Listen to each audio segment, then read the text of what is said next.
사랑하는 여러분, 저희는 마태복음 22장을 살펴보고자 합니다. 마태복음 22장은 예수님께서 예루살렘에 입성하신 후 마지막 가르침과 사두개인과 바리새인들과의 논쟁을 중심으로 기록되어 있습니다. 마태복음 22장은 세 부분으로 나눌 수 있습니다. 먼저 22장 1절부터 14절에는 혼인잔치의 비유로 하나님 나라의 초청과 응답이 기록되어 있습니다. 마태복음 22장 15절부터 40절에는 세 가지 논쟁이 기록되어 있습니다. 로마에 대한 세금 논쟁, 부활 논쟁, 그리고 가장 큰 계명 논쟁이라고 할 수 있습니다. 마태복음 22장 41절부터 46절에는 다윗의 자손에 대한 질문이 기록되어 있습니다.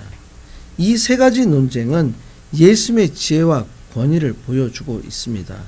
먼저 마태복음 22장 1절부터 14절에서 혼인잔치 비유를 살펴보고자 합니다. 예수님은 천국을 왕이 아들을 위해 베푼 혼인잔치에 비유하시고 계십니다.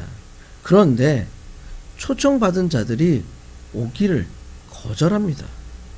어떤 이들은 초청을 위해 보낸 종을 죽이기도 합니다. 이에 대해서 임금이 노하여 군대를 보내어 그 살인자들을 진멸하고 그 동네를 불살라 버립니다. 그리고 다른 사람들을 초청하여 잔치에 채웁니다. 그러나 예복을 입지 않은 한 사람은 바깥 어두운 데로 쫓겨납니다. 이 혼인잔치의 비유는 하나님의 초청이 유대인들에게 있었습니다. 그러나 유대인들이 거절하고 종을 죽이기까지 합니다. 그래서 혼인잔치의 초대가 이방인들에게도 확장된 것입니다. 그러나 혼인잔치에 초청받은 사람들 중에 예복을 입지 않은 자들은 쫓겨납니다. 이 예복은 여러 가지 중요한 의미를 가지고 있습니다. 예복은 단순히 결혼식에서 입는 옷을 의미하는 것이 아니라 그리스도의 의로움을 상징합니다. 하나님의 구원의 은혜를 받은 후 마치 예복을 입는 것처럼 그리스도의 의로움이 우리에게 덧 입혀져야 한다는 것을 가르쳐 주고 있습니다.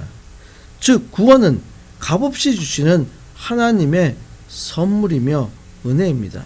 그러나 믿음을 가지고 회개 후에 그리스도인의 변화된 삶을 살아야 한다는 것을 알려주고 있습니다. 마태복음 22장 15절부터 40절에 예수님과 세 가지 논쟁이 기록되어 있습니다. 첫 번째 논쟁은 마태복음 22장 15절부터 22절에 기록된 세금 논쟁입니다. 바리새인들이 로마 황제에게 세금을 바치는 것이 옳은지를 물어보므로 예수님을 시험합니다. 예수님께서는 가이사의 것은 가이사에게, 하나님의 것은 하나님께 바치라고 응대합니다. 예수님의 대답은 세속적 권위와 하나님의 권위를 구분하도록 가르치신 것입니다.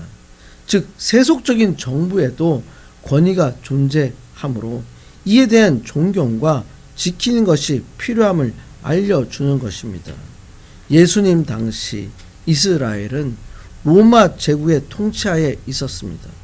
따라서 로마 황제 가이사에게 세금을 내는 것은 의무였습니다. 예수님도 이것을 인정하신 것입니다. 즉 세상에서 주어진 법과 질서를 따르는 것은 하나님이 세운 질서의 일부입니다. 그렇기 때문에 세속적 권위도 일정 부분 존중되어야 한다는 것을 가르쳐 주신 것입니다. 예수님은 하나님의 것은 하나님께 바치라고 가르쳐 주십니다. 예수님의 말씀은 인간의 모든 삶과 존재가 하나님께 속해 있다는 것을 명확하게 가르쳐 주고 계신 것입니다. 세상에서의 모든 권위와 소유가 하나님의 주권 하에 있습니다. 이것은 하나님에 대한 헌신이 세상의 질서와 권위와 다른 차원이라는 것들을 가르쳐 주고 계십니다. 또한 가이사의 것은 가이사에게, 하나님의 것은 하나님께 바치라는 말씀은 세속적인 의무와 영적인 의무가 서로 충돌하지 않도록 균형을 맞춰야 함을 가르쳐 주신 것입니다. 예수님은 세상의 법과 하나님의 법이 충돌하지 않는다면 세속적 의무를 인정하신 것입니다. 그러나 세상의 법과 하나님의 법이 충돌한다면 하나님께 대한 의무를 우선적으로 지키라는 것을 가르쳐 주신 것입니다. 또한 가이사의 것은 가이사에게, 하나님의 것은 하나님께 바치라는 말씀은 하나님께서 모든 세상의 주관자이심을 인정하는 것입니다. 하나님께서 인간 사회의 질서를 세우신 분이시기 때문에 그 질서 안에서 우리가 살아가도록 하신 것입니다. 그렇기 때문에 그리스도인들이 세속적인 권위에 따를 때도 그 권위가 하나님으로부터 주어진 것이기 때문에 따르는 것뿐이라는 것을 알아야 합니다. 따라서 그리스도인의 삶의 궁극적인 목적이 하나님의 영광을 위한 것임을 강조하는 것입니다. 즉 예수님의 가르침은 그리스도인들이 세상에 살면서 세속적인 의미와 하나님의 의무를 구별하고 각자의 자리를 지키면서도 궁극적으로 하나님께 대한 충성을 잊지 말라고 가르쳐 주시는 것입니다.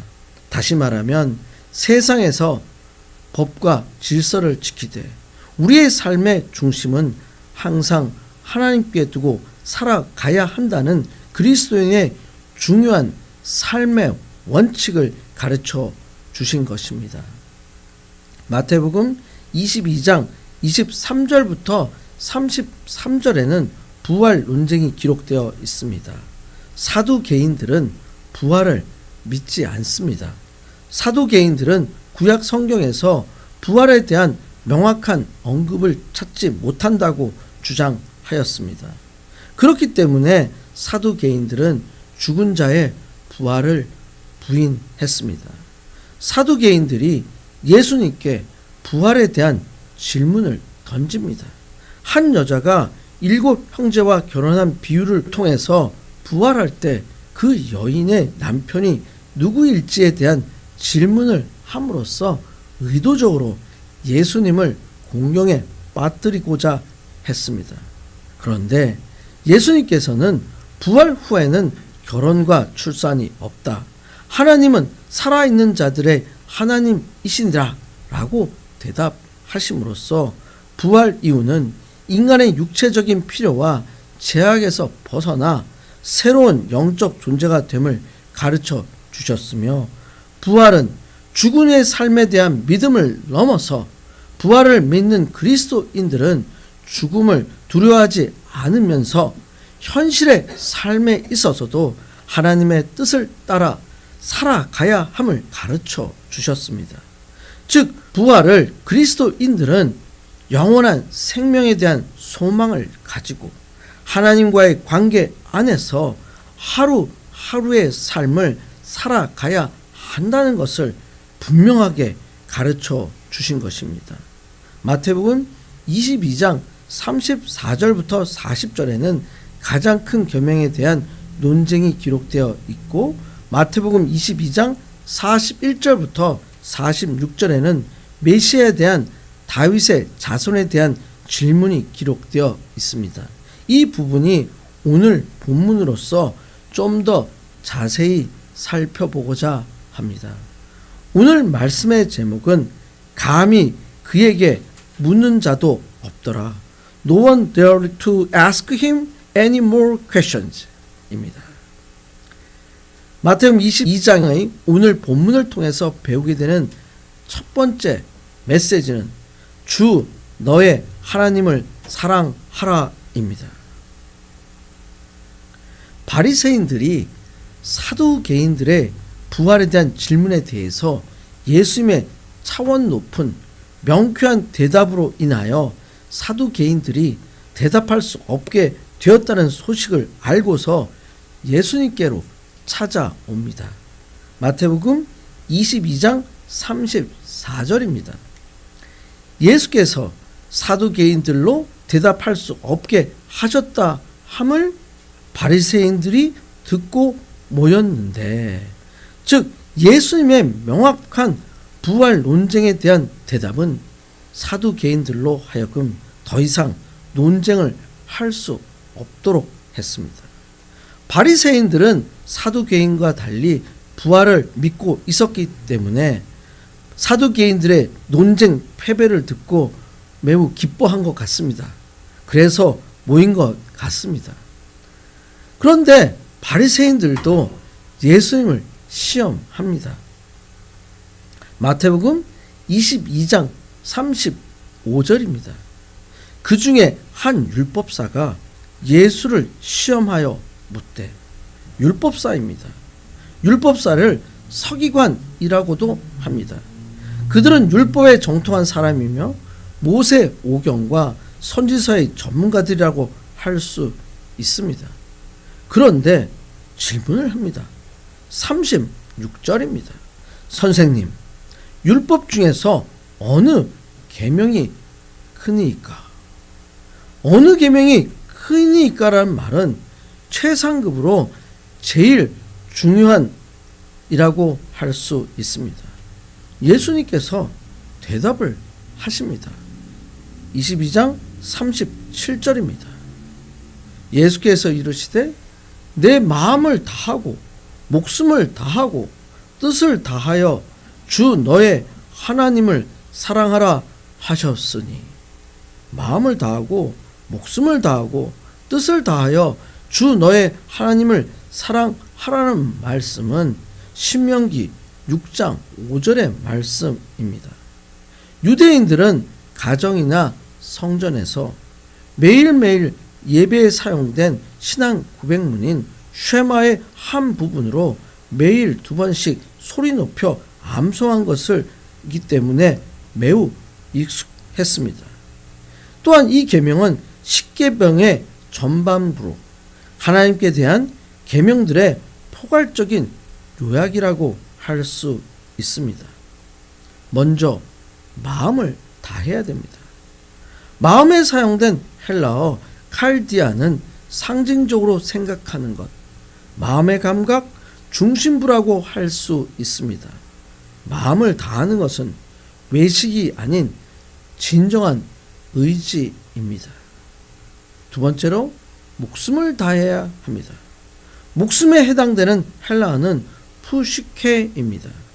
푸시케는 목숨, 생명, 자아로 히브리어 네페쉬에 해당되며 인간의 생명력과 자아를 뜻합니다.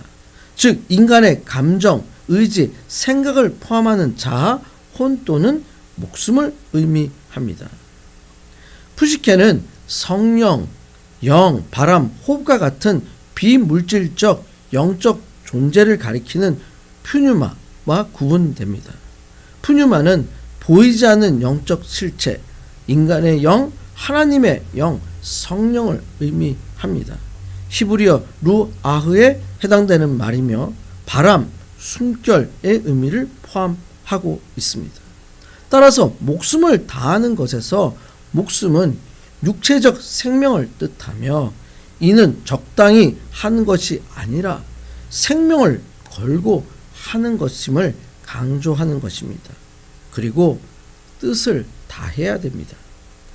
뜻은 헬라어 디아노이아에 해당됩니다.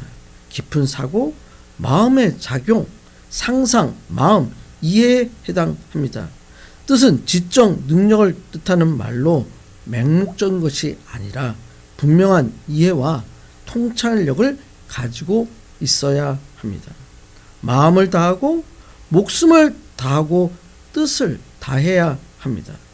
다 한다는 것은 전부 전체로서란 말입니다. 즉 전 인격을 기울여 존재의 전 기능을 다하고 전 생애에서 하나님을 사랑하라는 뜻입니다. 특별히 사랑하라에서 사용된 헬라어는 아가파오입니다. 헬라어 아가파오는 하나님의 사랑, 헌신적 조건 없는 사랑인 아가페의 동사형입니다. 사랑하다, 소중히 여기다, 무조건적으로 돌보다, 헌신적으로 사랑하다라는 의미를 가지고 있습니다. 이 아가파오는 요한복음 3장 16절에서 하나님이 세상을 이처럼 사랑하사 아가파오 독생자를 주셨으니, 마태복음 5장 44절에서 나는 너희에게 이르노니 너희 원수를 사랑하며 아가파오, 요한복음 21장 15절에서 17절에 예수님께서 베드로에게 내가 나를 사랑하느냐? 3번 묻는 장면에서 처음 두 번이 아가파오입니다. 여러분이 아시는 것처럼 세 번째는 형제간의 애정인 필레오와 구분됩니다. 그렇기 때문에 22장 38절에서 주 너의 하나님을 사랑하라 라는 말씀이 첫째 되는 계명이라고 예수님은 가르쳐 주신 것입니다. 하나님을 사랑하라는 말은 하나님과 관계가 형식적인 것이 아닌 전인격적 사랑이라는 것을 가르쳐 주신 것입니다. 하나님을 사랑하는 것은 신앙이 삶의 중심이 되어야 된다는 것입니다. 전심으로 하나님께 헌신하는 자세라고 할 수 있습니다. 하나님을 섬김에 최선을 다하는 자세라고 할 수 있습니다. 이 첫 번째 계명은 구약 율법 전체를 요약하는 핵심이라고 할 수 있습니다. 사랑하는 여러분, 마음을 다하여 여호와 하나님을 사랑하시길 축원드립니다. 목숨을 다하여 여호와 하나님을 사랑하시길 축원드립니다. 뜻을 다하여 여호와 하나님을 사랑하시길 축원드립니다.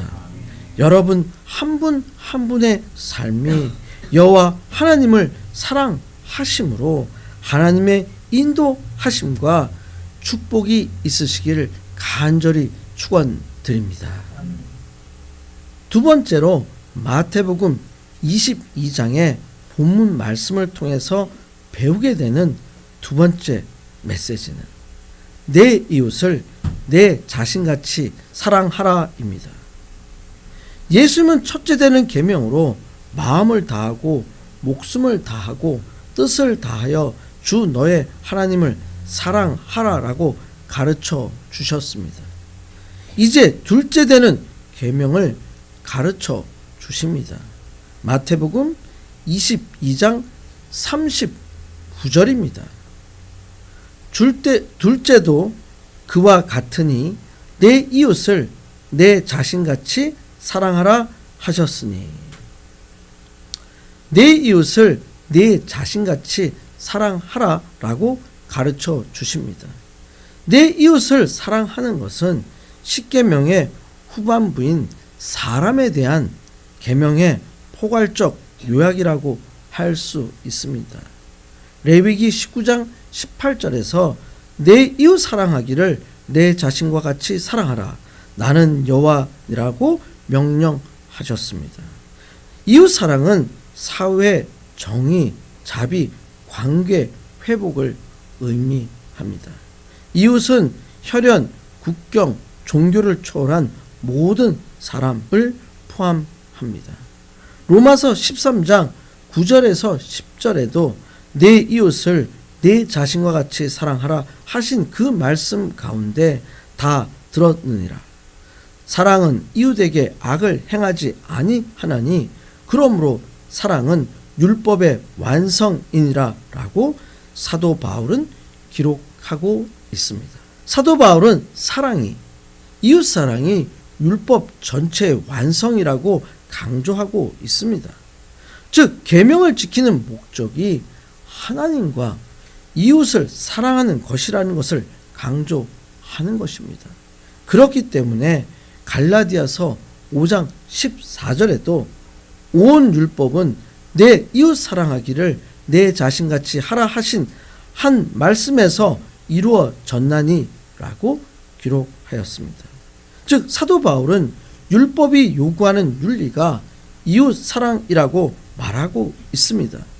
율법 아래의 억압에서 벗어나 자유 안에서 사랑으로 이웃을 섬기도록 강조하는 것입니다.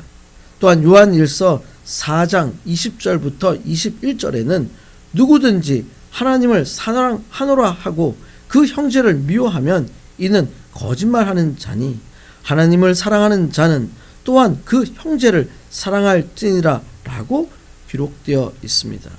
이것은 하나님의 사랑과 이웃 사랑은 분리될 수 없는 하나의 계명임을 분명히 알려주고 있는 것입니다. 즉 참된 신앙의 자세는 보이지 않는 하나님을 향한 사랑이 이웃을 향한 보이는 사랑의 관계로 드러남을 알려주는 것입니다. 즉 하나님의 사랑의 모습은 반드시 이웃 사랑으로 열매를 맺게 됩니다. 그렇기 때문에 마태복음 22장 40절에서 주 너의 하나님을 사랑하는 첫 계명과 내 이웃을 내 몸같이 사랑하는 두 계명이 온 율법과 선지자의 강령이라고 가르쳐 주십니다. 이 두 계명이 온 율법과 선지자의 강령이니라. 특별히 강령에서 사용된 헬라어 크레만 누비는 기본 동사의 연장으로 매달리다, 의존하다라는 의미를 가지고 있습니다. 즉 두 계명은 서로 분리되거나 대등한 것이 아니라 마치 원인과 결과처럼 뿌리와 열매처럼 서로 연결되어 있다는 의미입니다.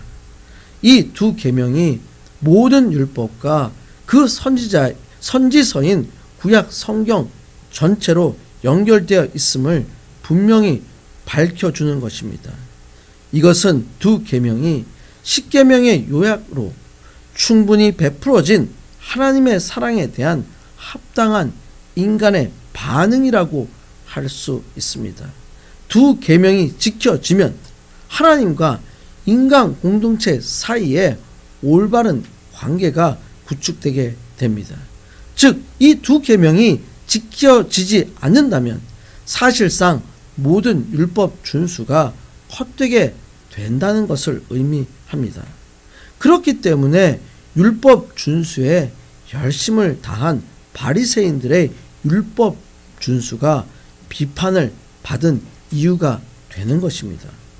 자기 희생과 관용이 없이 율법 준수를 보이기 위한 행위를 통해서 스스로 의롭게 여긴 것은 두 계명에 대한 잘못된 이해에 대해서 예수님께서 지적하신 것입니다.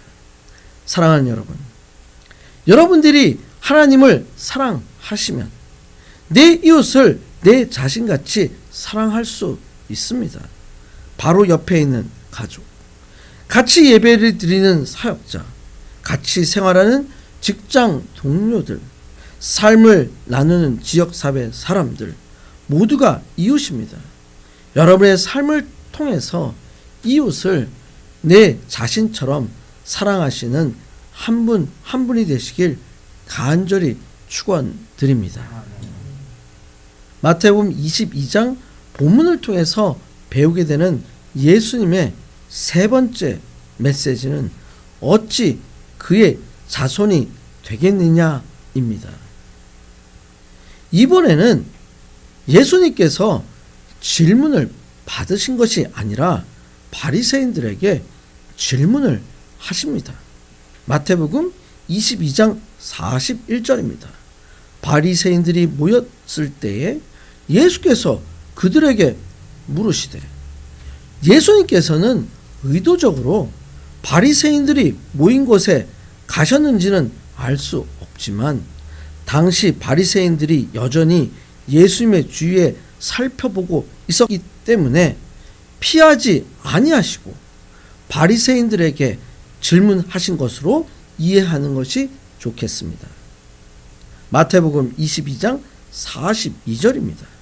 너희는 그리스도에 대하여 어떻게 생각하느냐? 누구의 자손이냐? 대답하되 다윗의 자손이니이다. 바리새인들에게 그리스도에 대해서 어떻게 생각하느냐라고 물으십니다. 이것은 마태복음 21장 23절에서 예수께서 성전에 들어가 가르칠 때에 대제사장들과 백성의 장로들이 나와 이르되 내가 무슨 권위로 이런 일을 하느냐, 또 누가 이 권위를 주었느냐라는 질문에 대한 반격 혹은 되받아치는 질문이라고 할 수 있습니다. 영어로는 카운터 블로우라고 합니다. 예수님께서는 자신이 그리스도라고 주장하시는 대신 예수님이 그리스도이심을 인정하지 않으려는 바리새인들의 무지와 편견을 드러내시고자 그들에게 질문을 합니다.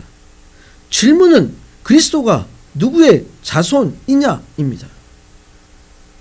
바리새인들은 구약을 잘 알고 있기 때문에 그리스도가 그리스도인 메시아가 다윗의 자손으로 오실 것임을 잘 알고 있습니다.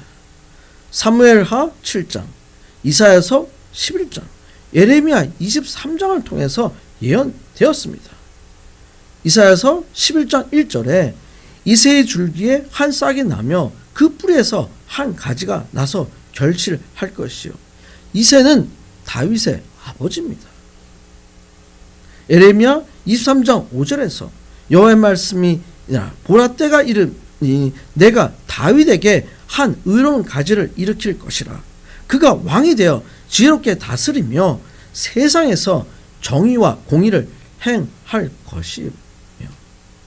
마태는 의도적으로 그리스도이신 예수님이 다윗의 자손이라고 여러 차례 기록하였습니다. 특별히 족보를 통해서 다윗의 자손임을 강조하였습니다. 또한 유대인의 왕이심을 표현하였습니다. 예수님께서는 자신이 메시아 그리스도가 되심을 부인하려는 것이 아닙니다. 단지 유대인들이 가진 메시아 개념이 세속화되었음을 지적하고자 한 것입니다. 유대인들은 정치적이고 군사적인 의미에서 유대인의 왕이라는 개념으로 메시아를 기다렸습니다. 추가적인 질문을 하십니다. 마태복음 22장 43절입니다. 이르시되 그러면 다윗이 성령에 감동되어 어찌 그리스도를 주라 칭하여 말하되. 다윗이 성령에 감동되었을 때입니다. 어찌 그리스도를 주라 칭하였다라고 말씀하십니다. 이 말씀은 시편 110편을 인용한 것입니다. 110편 1절에서 여호와께서 내 주에게 말씀하시기를 내가 내 원수들로 내 발판이 되게 하기까지 너는 내 오른쪽에 앉아 있으라 하셨도다. 하나님 여호와께서 그리스도 메시아 주에게 말씀하시는 장면입니다.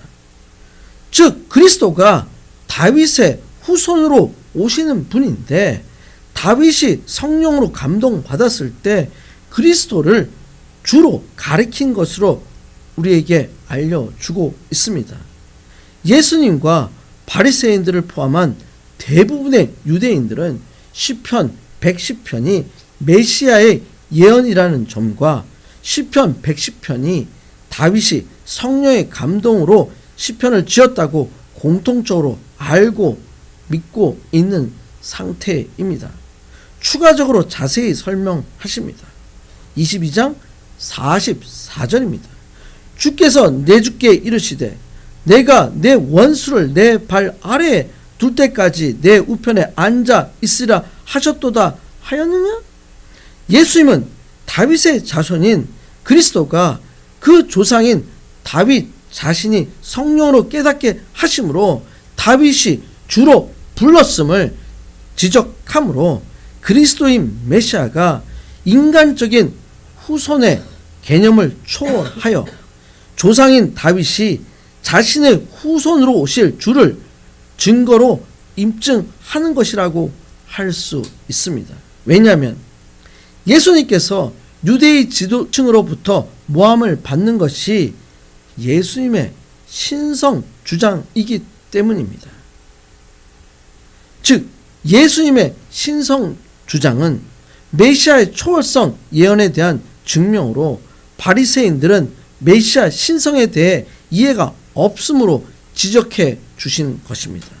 예수님은 시편 110편을 통해서 메시아인 그리스도 주가 하나님 우편에 함께 계신 분임을 증명해 주고 있습니다. 즉 이것은 메시아이신 예수님의 정체성을 가르쳐 주신 것입니다. 즉 다윗의 자손으로 오신 그리스도는 다윗의 자손이면서 다윗의 주가 되시는 분이 그리스도가 된다는 것을 설명하고 있는 것입니다. 예수님은 다윗이 그리스도로 주라 칭하였다. 이것을 통해서 그리스도가 다윗의 후손으로 이 땅에 오셨음을 증명해 보이신 것입니다. 마태복음 22장 45절입니다. 다윗이 그리스도를 주라 칭하였은즉 어찌 그의 자손이 되겠느냐 하시니, 예수님은 그리스도가 주 되심에 대해서 계속 설명하고 있습니다. 바리새인들에게 있어서 오직 주로 불릴 수 있는 분은 하나님뿐이기 때문에 예수님을 부를 때 보통 2인칭 칭인 당신 혹은 호의를 가진 경의를 표할 때 선생님, 랍비라고 부르는 정도였습니다. 그러나 예수님의 제자들과 일반 백성들은 예수님의 가르침과 기적을 보고 그리스도 하나님의 아들, 하나님의 거룩하신 자로 고백하고 예수님을 주로 부른 것입니다. 그렇기 때문에 예수님의 정체성과 사역을 받아들인 자들은 예수 그리스도께서 다윗의 자손이며 또한 하나님의 아들이라는 사실을 믿음으로 메시아 그리스도 주로 고백한 것입니다. 이제 예수님의 말씀에 대해서 아무도 대답을 하지 못합니다. 마태복음 22장 46절입니다. 한마디도 능히 대답하는 자가 없고 그날부터 감히 그에게 묻는 자도 없더라. 바리새인들은 다윗의 자손인 그리스도가 동시에 다윗의 주로서 하나님이시라는 영감된 말씀을 감히 부인할 수 없었습니다. 이것으로 합법적이고 공식적인 대화는 끝나고 이제부터 불법으로 예수를 체포하고 거짓으로 고소하게 됩니다. 사랑하는 여러분 모두의 삶에서 하나님을 마음과 목숨과 뜻을 다해 사랑하시길 축원드립니다. 여러분의 모든 삶에서 내 이웃을 내 자신과 같이 사랑하는 자들이 되시길 축원드립니다. 예수님께서 단순한 육체적 다윗의 자손이 아님을 믿으시길 바랍니다. 예수님은 다윗이 주라고 부르신 분, 하나님의 아들이신 메시아이심을 믿으시길 축원드립니다. 예수 그리스도가 여러분 한 분의 주가 되시길 축원드립니다. 예수 그리스도가 여러분의 삶의 주관자가 되시길 간절히 축원드립니다. 아멘. 이 시간 함께 통서로 기도하시겠습니다. 오늘 말씀을 생각하면서 몸과 마음과 뜻을 다하여 하나님을 사랑하게 해달라고 기도하시기를 바랍니다. 내 이웃을 내 자신과 같이 사랑하게 해달라고 기도하시기를 바랍니다. 예수님께서 다윗의 후손으로 오신 메시아이시며 진정한 하나님이심을 믿고 전하는 자가 되게 해달라고 기도하시기를 바랍니다. 함께 주여 3번 크게 외치시고 기도하시겠습니다. 주여 주여 주여. 이 시간 함께 기도합니다. 오늘 말씀을 생각하면서 몸과 마음과 뜻을 다하여 하나님을 사랑할 수 있도록 우리를 축복하여 주시옵소서. 내 이웃을 내 몸과 같이 사랑할 수 있는 자가 될 수 있도록 인도하여 주시옵소서. 이것이 율법의 완성이고 사랑의 완성입니다. 저희들의 삶에 있어서 이 세상을 살아갈 때 하나님을 사랑한다면 내 이웃을 사랑할 수 있는 저희가 될 수 있습니다. 아버지께서 저희를 풀어주시고 지켜주시고 능력하여 주시옵소서. 또한 저희가 예수 그리스도께서 이 땅에 오신 다윗의 자손으로 오신 메시아이심을 저희가 알고, 그렇지만 다윗이 주라고 얘기한 것처럼 하나님께서 주를 우편에 앉아계신 것처럼 예수 그리스도께서 하나님이심을 저희가 알 수 있고 믿고 따를 수 있도록 인도하여 주시옵소서. 저희들의 삶의 주관자가 되시길 감사합니다.